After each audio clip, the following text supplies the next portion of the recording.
الحمدللہ رب العالمین والصلاة والسلام علی سید الانبیاء والمرسلین اما بعد فاعوذ باللہ من الشیطان الرجیم بسم اللہ الرحمن الرحیم الصلاة والسلام علیک یا رسول اللہ وعلی آلک واصحابک یا حبیب اللہ الصلاة والسلام علیک یا نبی اللہ وعلی آلک واصحابک یا نور اللہ۔ فرمان آخری نبی رسول ہاشمی صلی اللہ علیہ وسلم، زینوا مجالسکم بالصلاة علیہ فإن صلاتکم علیہ نور لکم یوم القیامہ، کہ تم اپنی مجلسوں کو مجھ پر درود پاک پڑھ کر آراستہ کرو، تمہارا مجھ پر درود پڑھنا روز قیامت تمہارے لیے نور ہوگا۔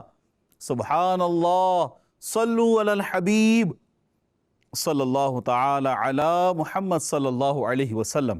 مدنی چینل کے ناظرین، اللہ پاک کی رحمت سے ایک مرتبہ دوبارہ پھر ہم حاضر ہو گئے ہیں پروگرام لے کر رضائے الہی۔ آج انشاءاللہ عز و جل ہم بات کریں گے جنت میں لے جانے والے اعمال پر۔ حضرت ابو سعید خدری رضی اللہ تعالیٰ عنہ صحابی رسول ہیں، آپ فرماتے ہیں کہ ایک دن اللہ پاک کے آخری نبی رسول ہاشمی مکی مدنی محمد عربی صلی اللہ علیہ وسلم نے میرا ہاتھ پکڑا اور فرمایا، اے ابو سعید، 3 چیزوں کا جو اقرار کرے وہ جنت میں داخل ہوگا۔ سبحان اللہ، یقیناً آپ سب بھی یہ سننا چاہتے ہوں گے وہ 3 چیزیں کون سی ہیں۔ حضرت ابو سعید خدری رضی اللہ تعالیٰ عنہ فرماتے ہیں، میں نے عرض کیا، یا رسول اللہ صلی اللہ علیہ وسلم، وہ 3 چیزیں کون سی ہیں؟ فرمایا، من رضی باللہ ربا وبالاسلام دینا وبمحمد رسولا، یعنی اللہ پاک کے رب ہونے، دوسرا اسلام کے دین ہونے، تیسری بات محمد صلی اللہ علیہ وسلم کے رسول ہونے پر راضی ہو جائے۔ یہ 3 کام پیارے آقا مکی مدنی مصطفیٰ صلی اللہ علیہ وسلم کے چچا جان حضرت عباس بن عبد المطلب رضی اللہ عنہ فرماتے ہیں، رسولوں کے تاجدار مکی مدنی سردار صلی اللہ علیہ وسلم نے فرمایا، جو اللہ پاک کے رب ہونے، اسلام کے دین ہونے اور محمد صلی اللہ علیہ وسلم کے نبی ہونے پر راضی ہو گیا، اس نے ایمان کی حلاوت کو پا لیا۔ علماء فرماتے ہیں، جس طرح ہماری زبان میں چکھنے اور ذائقہ محسوس کرنے کی صلاحیت رکھی گئی ہے، اسی طرح ہمارے دل میں بھی روحانیت مثلاً عبادات وغیرہ کا ذائقہ محسوس کرنے کی صلاحیت رکھی گئی ہے۔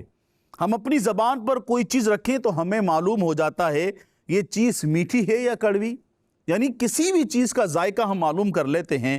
اسی طرح جب ہم نماز پڑھتے ہیں تو ہمارا دل نماز کا لطف محسوس کرتا ہے، جب ہم روزہ رکھتے ہیں تو دل روزے کا لطف محسوس کرتا ہے، جب ہم قرآن کریم کی تلاوت کرتے ہیں، جب ہم ذکر و اذکار کرتے ہیں، جب ہم نیکی کی دعوت دیتے ہیں، ہم نعت شریف پڑھتے ہیں، ہم علم دین سیکھتے ہیں، غرض ہم کوئی بھی نیک کام کرتے ہیں، اللہ پاک کی رضا حاصل کرنے کے لیے ہم کوئی بھی نیک کام کرتے ہیں، ہمارے دل میں ان تمام چیزوں کا لطف محسوس کرنے کی صلاحیت رکھی گئی ہے۔ مگر جس طرح بعض اوقات جب بندہ بیمار ہو جائے، بخار آ جائے، تو ہمارے منہ کا ذائقہ بدل جاتا ہے۔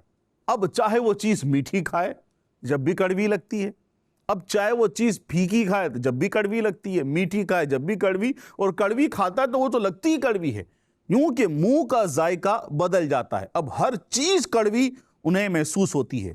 اسی طرح مدنی چینل کے ناظرین، جب دل بیمار ہو جاتا ہے، جب ہمارا دل بیمار ہو جائے، غفلت کے پردے ہمارے دلوں پر پڑ جائیں، دل گناہ کر کر کے سیاہ ہو جائے، تکبر، حب جا، دنیا کی محبت، حب مال، جب یہ تمام چیزیں اور اس کے علاوہ اور دیگر بہت ساری باطنی بیماریاں ہیں، جب یہ ہمارے دل میں ڈیرا ڈال لیں تو ہمارا دل بھی بیمار ہو جاتا ہے، پھر نہ نمازوں میں لطف ملتا ہے، نہ روزے رکھنے کا سرور آتا ہے، نیکیوں میں دل نہیں لگتا، یہاں تک کہ دل سے ایمان کا نور اور اس کا لطف نکل جاتا ہے۔ جس کی ایسی حالت ہو اس پر لازم ہے کہ وہ اپنے دل کا علاج کرے۔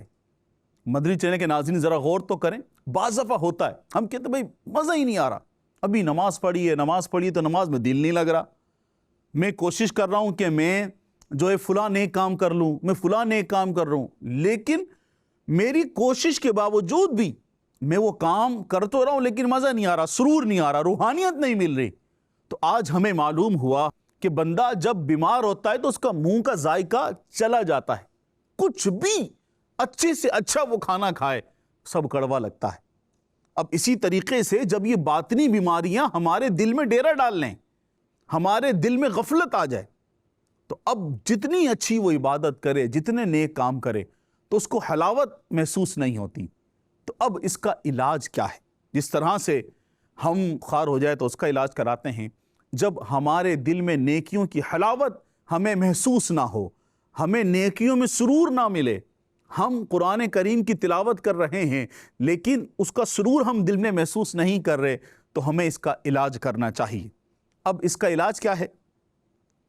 ہمارے آقا و مولا مکی مدنی مصطفیٰ صلی اللہ علیہ وسلم نے ایک طریقہ ہمیں یہ ارشاد فرمایا ہے کہ بندہ اللہ پاک کے رب ہونے پر، اسلام کے دین ہونے پر اور محمد صلی اللہ علیہ وسلم کے نبی ہونے پر سچے دل سے راضی ہو جائے، اس کی برکت سے گناہوں کی سیاہی دور ہوگی، دل صاف ہو جائے گا اور اسے ایمان کی نورانیت محسوس ہونے لگے گی۔ سبحان اللہ، سبحان اللہ۔ ہم نے سنا کہ جب اس طرح کے معاملات ہوں تو بندے کو کیا کرنا چاہیے۔ اب رضا کے 3 درجات جو یہاں بیان کیے گئے، سب سے پہلے عاشقان رسول مدنی چینل کے ناظرین، اللہ پاک میرا رب ہے، اس پر راضی ہو جانے کا کیا معنی ہے؟ اس تعلق سے علماء کرام نے رضا کے 3 درجات بیان فرمائے ہیں۔ پہلا، علامہ قرطبی رحمۃ اللہ تعالی علیہ فرماتے ہیں اللہ میرا رب ہے، اس پر راضی ہو جانے کا ایک معنی یہ ہے کہ بندہ اللہ پاک کے سوا کسی کو اپنا رب تسلیم نہ کرے، یعنی اللہ پاک کے علاوہ تمام چیزوں سے، تمام وہ چیزیں جنہیں مشرکین اپنا رب مانتے ہیں، بندہ ان سب کا انکار کر کے سچے دل سے یہ اقرار کر لے اللہ ایک ہے، اللہ ایک ہے اور اس کے سوا کوئی عبادت کے لائق نہیں ہے، وہی میرا رب ہے، وہی مجھے رزق دیتا ہے، وہی مجھے پالتا ہے، اس نے مجھے سانسیں عطا کی ہیں، وہی مجھے زندگی بخشنے والا ہے، اس کے سوا نہ کوئی رب تھا، نہ ہے، نہ ہوگا۔ رضا کا یہ درجہ جو ابھی ہم نے سنا ہمارے ایمان کی بنیاد ہے۔ جب بندہ یہ تمام چیزیں سوچے گا یہ ہماری ایمان کی بنیاد ہے، اس کے بغیر کوئی شخص بھی ہو وہ مسلمان نہیں ہو سکتا۔ اب رضا کا دوسرا درجہ ہم سنتے ہیں، اللہ پاک میرا رب ہے، اس پر راضی ہو جانے کا ایک دوسرا درجہ یہ ہے، اس کی وضاحت کرتے ہوئے حضور داتا گنج بخش علی حجویری رحمۃ اللہ تعالی علیہ فرماتے ہیں رضا یہ ہے کہ منع و عطا دونوں حالتوں میں دل کی کیفیت یکساں رہے۔ منع و عطا دونوں حالتوں میں دل کی کیفیت یکساں رہے، یعنی اللہ پاک نعمت عطا فرمائے تب بھی دل مطمئن ہو، اور اللہ پاک کی طرف سے آزمائش آئے تو اس پر بھی دل مطمئن ہی رہے۔ اسے کہتے ہیں کہ اللہ پاک کے رب ہونے پر راضی ہو جانا۔ حضرت رابعہ بصریہ رحمۃ اللہ تعالی علیہ اللہ پاک کی ولیاں بہت نیک اور عبادت گزار تھیں۔ ایک روز آپ تشریف فرما تھی کہ آپ کے سامنے ایک شخص نے دعا کی، یا اللہ پاک مجھ سے راضی ہو جا۔ یہ دعا مانگنا بالکل جائز ہے، عموماً یہ دعا مانگی بھی جاتی ہے، مگر اولیاء کاملین کے اپنے الگ الگ انداز ہیں۔ چنانچہ حضرت رابعہ بصریہ رحمۃ اللہ تعالی علیہ نے جب اس شخص کی زبان سے یہ دعا سنی تو فرمایا، اے شخص تجھے شرم نہیں آتی؟ اللہ پاک سے اس کی رضا مانگتے ہو جبکہ تم خود اس سے راضی نہیں ہو۔ اب یہ بات سن کر قریب بیٹھے ہوئے ایک شخص نے عرض کیا، بندہ اللہ پاک سے راضی ہو جائے اس کا کیا مان؟ فرمایا، جب تمہیں مصیبت پر بھی یوں ہی خوشی ہو جیسی نعمت ملنے پر ہوتی ہے تب کہا جائے گا تم اللہ پاک سے راضی ہو۔ یعنی جب بندے کو نعمتیں مل رہی ہیں، اسے تمام نعمتیں مال کی صورت میں، اولاد کی صورت میں، اسے صحت کی صورت میں، اسے وقت کی صورت میں، بہت ساری نعمتیں اسے ملی جا رہی ہیں، جب تمام نعمتیں مل رہی ہیں وہ اللہ پاک سے جس طرح سے اب راضی ہے، نعمت ملنے پر وہ خوش ہے، جب اسے کوئی غم پہنچے، پریشانی پہنچے، مصیبت پہنچے تو تب بھی وہ اسی طرح سے راضی ہو، اسی طرح سے خوش ہو جیسا وہ پچھلی والی حالت میں تھا۔ تو یہ ہے اللہ پاک سے راضی ہونا۔ مثال کے طور پر ہمیں کوئی شخص آ کر کہے، اب یہ مثال کے ذریعے ہم یہاں تھوڑا اس کو سنتے ہیں، ہمیں کوئی شخص آ کر کہے کہ تمہاری 1 کروڑ روپے کی لاٹری نکلی ہے، تو ہماری دل کی حالت کیا ہوگی؟ ہمیں خود ہی غور کرنا چاہیے۔ یا کوئی ہمیں آ کر کہے تمہاری سیلری اتنی بڑھا دی گئی ہے، یا تمہارا بزنس اتنا اچھا ہوا ہے، تب اسی طرح کوئی ہمیں آ کر کہے کہ تمہاری 1 کروڑ روپے کی لاٹری نکلی ہے، تو اب ہمارے دل کی حالت کیا ہوگی؟ ہم خوشی سے جھوم اٹھیں گے، دل مچل جائے گا، چہرہ جگمگا اٹھے گا، شاید ایسا لگے گا جیسے میں کوئی خواب دیکھ رہا ہوں، اور خوشی ایسی ہوگی کہ اس سے پہلے شاید اتنی خوشی آپ نے محسوس نہیں کی ہوگی۔ ایسی حالت ہوگی جب آپ کو اتنا بڑا سرپرائز ملے، اتنی بڑی خوشی ملے، تو بندہ بعض دفعہ پھر چیک کرتا ہے اپنے آپ کو کہ میں ہوش میں ہوں یا میں سو رہا ہوں، میں خواب دیکھ رہا ہوں یا میں جاگ رہا ہوں۔ اس طرح کی کیفیت ہوتی ہے۔ اب ہم دیکھیں اس کے برخلاف، اگر آ کر کوئی کہے کہ تمہاری دکان میں آگ لگ گئی ہے، تمہارا سارا سامان جل گیا ہے، اب ہمارے دل کی حالت کیا ہوگی؟ ہے نا؟ وہی ساری مثالیں۔ اگر ہمیں کوئی کہتا تمہیں جاب سے نکال دیا گیا، تمہارا فلاں نقصان ہو گیا ہے، تمہاری جو شاپ تھی، جو تمہارا کاروبار تھا، وہ سب تباہ و برباد ہو گیا ہے، سارا سامان جل گیا ہے، تمہاری دکان جل گئی ہے، اب ہماری دل کی کیفیت کیسی ہوگی؟ جیسے پہلی والی تھی ویسے ہی، یا اب یہ کیفیت الگ ہوگی؟ ہمیں یہ دیکھنا ہوگا کہ اب ہمارے دل کی حالت کیا ہے۔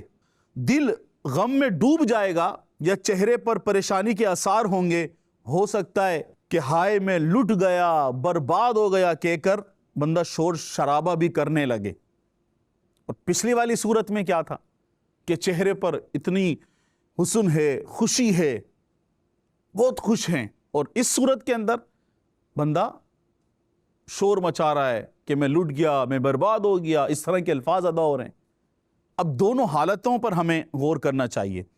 اب حضرت رابعہ بصریہ رحمۃ اللہ تعالی علیہ کے فرمان کا مطلب یہ ہوا کہ جس طرح بندہ مال دولت ملنے پر خوش ہوتا ہے، اسی طرح مال ضائع ہو جانے کی خبر سن کر بھی خوش ہی ہو، تب کہا جائے گا کہ یہ اللہ پاک کے رب ہونے پر راضی ہے۔ اچھی بری تقدیر اللہ پاک کی طرف سے ہے۔ پیارے پیارے اسلامی بھائیوں اور مدنی چینل کے ناظرین، یہ کوئی انوکھی بات نہیں ہے جو ہم نے سنا۔ شاید کچھ سوچ رہے ہوں یہ بڑی انوکھی بات ہے، ایسا کون ہوگا؟ تو یہ کوئی انوکھی بات نہیں ہے، ہم بچپن سے پڑھتے سنتے آ رہے ہیں، سب نے سنا ہے، سب نے پڑھا ہے، یاد بھی کیا ہوگا۔ وَالْقَدْرِ خَيْرِهِ وَشَرِّهِ مِنَ اللَّهِ تَعَالَى، کہ ہر اچھی بری تقدیر اللہ پاک کی طرف سے ہے، ہر اچھی بری تقدیر اللہ پاک کی طرف سے ہے۔ ہمیں نعمت ملے یہ بھی اللہ پاک کی طرف سے ہے، کوئی آزمائش آئے یہ بھی اللہ پاک کی طرف سے ہے، مال ملے یہ بھی اللہ پاک کی طرف سے ہے، غربت آئی یہ بھی اللہ پاک کی طرف سے ہے، صحت اللہ پاک کی طرف سے ہے، بیماری بھی اللہ پاک کی طرف سے ہے۔ غرض ہر اچھی اور بری تقدیر اللہ پاک کی ہی طرف سے ہے۔ لہٰذا جب بندہ یہ اقرار کر چکا کہ میں اللہ پاک کے رب ہونے پر راضی ہوں، تو اسے چاہیے کہ اللہ پاک کے ہر فیصلے پر راضی رہے۔ اگر نعمت ملے تو خوش ہوتا ہے، تو چاہیے کہ آزمائش ملنے پر بھی جب اسے آزمائش پہنچے تو اس پر بھی خوشی ہو، اللہ پاک کے فیصلے پر دل میں ذرہ برابر بھی میل نہ لے کر آئے، نہ زبان پر شکوہ لائے۔ ہاں، اللہ پاک سے دنیا اور آخرت میں خیر و عافیت کی دعا کرنے میں کوئی حرج نہیں ہے۔ اللہ پاک سے دعا ہم اس طرح بھی کر سکتے ہیں، اے اللہ میں تجھ سے دنیا و آخرت میں معافی اور ہر برائی سے عافیت کا سوال کرتا ہوں۔ یہ ہمیں اللہ پاک سے دعا کرنی چاہیے، اور جو ہم نے سنا اس پر ہمیں عمل بھی کرنا چاہیے۔ اب بندہ بولے کہ اتنے بڑے بڑے دکھ ہوتے ہیں، اتنی بڑی بڑی چیزیں ہیں، بعض دفعہ یہ وسوسہ ذہن میں آ سکتا ہے، شیطان یہ وسوسہ ڈال سکتا ہے کہ بھئی کس طرح سے ہوگا؟ خوشی کا معاملہ الگ ہے، غمی کا معاملہ الگ ہے، صحت کا معاملہ الگ ہے، بیماری کا معاملہ الگ ہے، مال ملنا الگ ہے، مال چلے جانا الگ ہے۔ یہ کس طرح سے یہ کیفیت ایک ہو سکتی ہے؟ یہ اللہ والے تھے جنہوں نے ہمیں سمجھایا اور جب بندہ یہ عمل کرتا ہے، اس طرح کرتا ہے، تو اسے بشارت بھی کتنی بڑی دی گئی ہے۔ میں آپ کو یہاں پر ایک واقعہ سناتا ہوں کہ بڑی سے بڑی پریشانی کسی اپنے عزیز کا انتقال ہو جانا۔ اب بندہ سوچے کہ اولاد کا پیدا ہونا خوشی ہے، اولاد کا چلے جانا ایک غم ہے، تو اب یہ دونوں حالتیں کیسی ہوں گی ایک ساتھ؟ تو ذرا سنیے گا، حضرت فضیل بن عیاض رحمۃ اللہ تعالی علیہ بہت بڑے ولی کامل ہیں، لوگوں نے آپ کو کبھی مسکراتے نہیں دیکھا تھا، خوف خدا قبر و آخرت میں، حساب کتاب، پل صراط اور جہنم کے عذابات وغیرہ میں غور و فکر کرتے رہتے تھے۔ حضرت فضیل بن عیاض رحمۃ اللہ تعالی علیہ کے ایک بیٹے ہیں حضرت علی بن فضیل رحمۃ اللہ علیہ، یہ بھی بہت نیک، متقی، پرہیزگار، خوف خدا والے تھے اور والدین کے بہت فرما بردار تھے۔ والد صاحب کے بارے میں سنا، کتنے غور و فکر کرنے والے کہ لوگوں نے آپ کو مسکراتے بھی نہیں دیکھا تھا، اور آپ کے بیٹے یہ بھی سبحان اللہ عبادت کرنے والے، نیک، متقی، والدین کے فرما بردار۔ تو حضرت علی بن فضیل رحمۃ اللہ تعالی علیہ کے متعلق منقول ہے کہ آپ سورہ زلزال مکمل نہیں پڑھ پاتے تھے، یعنی جو آپ کے بیٹے تھے یہ کیسے متقی پرہیزگار تھے کہ یہ سورہ زلزال مکمل ہی نہیں پڑھ پاتے تھے۔ وجہ کہ سورہ زلزال میں قیامت کی ہولناکیوں کا بیان ہے، اس لیے جب بھی آپ سورہ زلزال پڑھتے یا سنتے تو خوف خدا کے سبب غش کھا کر گر جاتے تھے، ایسے خوف خدا والے کہ اب قرآن پاک کی بندہ تلاوت کر رہا ہے، اب اس میں غور و فکر بھی کرے، اس میں سوچے۔ اب سورہ زلزال میں قیامت کے ہولناکیوں کا بیان ہے، اب جیسی وہ سورت پڑھنا شروع کرتے تو آپ غش کھا کر گر جاتے تھے۔ اب ماشاء اللہ سبحان اللہ ایسے خوف خدا والے تھے۔ حضرت علی بن فضیل رحمۃ اللہ تعالی علیہ بھی نوجوان ہی تھے کہ آپ کا انتقال ہو گیا، یعنی وہی جو آپ کے بیٹے ہیں ان کی بات چل رہی ہے جو سورہ زلزال مکمل نہیں پڑھ پاتے تھے، تو آپ کا انتقال ہو گیا۔ ہر صاحب اولاد سمجھ سکتا ہے، یعنی جو میں نے بات کی کہ اولاد کا مل جانا اور پھر اولاد کا چلے جانا ایک خوشی ہے اور ایک غم ہے۔ اب یہ کیفیت کے بارے میں سنیں۔ اب جس شخص کے جوان بیٹے کا انتقال ہو جائے، اب اس کا دکھ، اس کا درد وہی سمجھ سکتا ہے کہ جوان بیٹے کی موت کیسی دردناک ہوتی ہے۔ جوان بیٹے کی موت ایک ہے نا، بچپن میں بیٹا چلا گیا، اس کا غم، اس کا درد الگ ہے۔ اب بیٹا جب جوان ہو جائے اس کا درد اور غم وہ زیادہ ہوتا ہے۔ اب جوان بیٹے کی موت کیسی دردناک ہوتی ہے۔ اب یہاں پر سنیے گا ذرا، سبحان اللہ، قربان جائیے۔ حضرت فضیل بن عیاض رحمۃ اللہ تعالی علیہ کو جب یہ خبر دی گئی کہ آپ کے بیٹے کا انتقال ہو گیا ہے تو آپ روئے نہیں، وویلا نہیں کیا، بلکہ آپ کے چہرے پر مسکراہٹ پھیل گئی۔ لوگوں کو تعجب ہوا، جی ہاں یہ وہی بزرگ ہیں کہ کسی نے ان کو آج تک مسکراتا ہوا نہیں دیکھا تھا، کسی نے بھی ان کو مسکراتا ہوا نہیں دیکھا تھا، لیکن جب ان کو خبر دی گئی کہ آپ کے جوان بیٹے کا انتقال ہو گیا ہے تو آپ مسکرائے۔ اب لوگوں کو بڑا تعجب ہوا، پوچھا علی جا عجیب معاملہ ہے، عام طور پر آپ مسکراتے نہیں ہیں، آج جوان بیٹے کا انتقال ہوا ہے، اب غمگین ہونے کا موقع ہے، آنسو بہانے کا موقع ہے۔ جو ہم دیکھتے ہیں وہاں اسی طرح ہوتا ہے نا، جب انتقال ہو جائے، کوئی غم پہنچے تو یہ سب معاملات ہوتے ہیں۔ تو اب لوگ کہہ رہے ہیں کہ اب تو غمگین ہونے کا موقع ہے اور آپ مسکرا رہے ہیں۔ تو حضرت فضیل بن عیاض رحمۃ اللہ تعالی علیہ نے بہت خوبصورت جواب دیا، ذرا سنیے گا۔ فرمایا، اب یہ جواب وہ بھی ہے جو میں نے بات پہلے کہی تھی کہ بھئی ایک بیٹے کی پیدائش ہے، ایک جدائی ہے، تو ہر طرح سے نعمت کے ملنے پر خوشی اور اس کے جانے پر غم ہے، تو یہ دونوں الگ کیفیت، اس کا جواب یہاں ہمیں مل رہا ہے۔ تو آپ نے فرمایا اللہ پاک کی رضا یہی تھی، لہٰذا میں اس کی رضا میں راضی ہوں۔ اللہ اکبر، اسے کہتے ہیں اللہ پاک کے رب ہونے پر راضی ہو جانا، اللہ پاک کے رب ہونے پر راضی ہو جانا۔ اللہ میرا رب ہے، وہ میرے متعلق جو فیصلہ فرمائے مجھے قبول ہے، جو فیصلہ میرے بارے میں فرمائے مجھے قبول ہے، دل و جان سے قبول ہے، خوش دلی سے قبول ہے۔ مگر افسوس افسوس ہمارا حال بالکل الٹ ہے۔ ہمارے یہاں تو ایک گلاس اگر ٹوٹ جائے تو ہم غصے سے لال پیلے ہو جاتے، اچانک بجلی بند ہو جائے تو بڑبڑانے لگتے ہیں، گاڑی پنچر ہو جائے تو ہم سے برداشت نہیں ہوتا، ٹھیک ہے، اسی طرح سردی زیادہ ہو جائے، گرمی زیادہ ہو جائے تو ہمیں تو وہ بھی برداشت نہیں ہوتا. بھئی یہ کیا معاملہ ہو گیا، اتنی سخت سردی، اتنی شدید گرمی، ہم سے تو وہ بھی برداشت نہیں ہوتا. معمولی سا بخار آ جائے، صرف ایک دن کے لیے دکان کی آمدن کم ہو جائے، تنخواہ یا سیلری میں سے کچھ رقم کم ہو جائے تو ہمارے دل میں وسوسے آنے لگتے ہیں، ہمارے دل میں وسوسے آنے لگتے ہیں، شکوے شکایت ہماری زبانوں پر آ جاتے ہیں.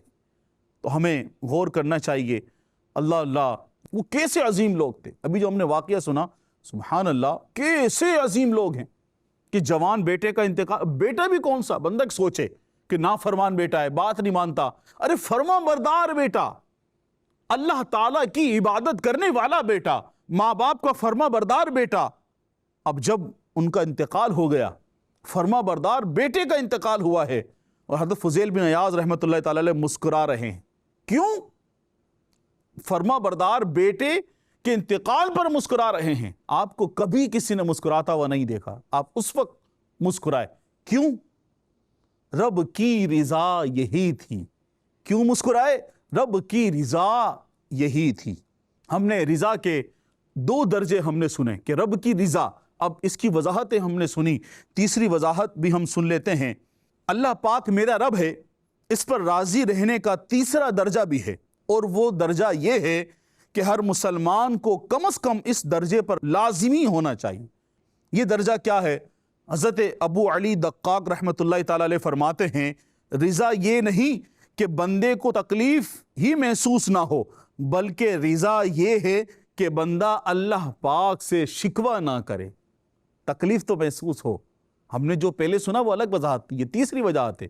یہ تیسری وضاحت ہے کہ بندے کو تکلیف تو محسوس ہو، لیکن زبان پر وہ شکوہ شکایت نہ لے کر آئے. تکلیف پہنچے، مصیبت پہنچے، کچھ بھی پہنچے، کوئی دکھ پہنچتا ہے، غم پہنچتا ہے، مصیبت پہنچتی ہے، دل کی کیفیت تو تبدیل ہوتی ہے. لیکن آخری درجہ یہی ہے کہ زبان پر شکوہ نہ لے کر آئے، زبان پر شکوہ نہ لے کر آئے. اللہ پاک سے دعا ہے کہ اللہ پاک ہمیں اپنے محبوب بندوں میں، رب کی رضا پر راضی رہنے والے بندوں میں ہمیں شامل فرمائے. اللہ پاک ہمیں صبر و شکر کرنے والا بنائے. اللہ پاک ہم سب پر اپنا خصوصی رحم و کرم فرمائے. ہمارے سلسلے کا وقت ختم ہوا. انشاءاللہ عز و جل آئندہ اسی طرح اچھی باتوں کے ساتھ، اچھے واقعات کے ساتھ پھر دوبارہ حاضر ہوں گے پروگرام لے کر. دیکھتے رہیے مدنی چینل. صلو علی الحبیب صلی اللہ تعالی علی محمد صلی اللہ علیہ وسلم. ایمان پہ خاتمہ ہو تو منعم، ملے مراد حاصل رضا حضرت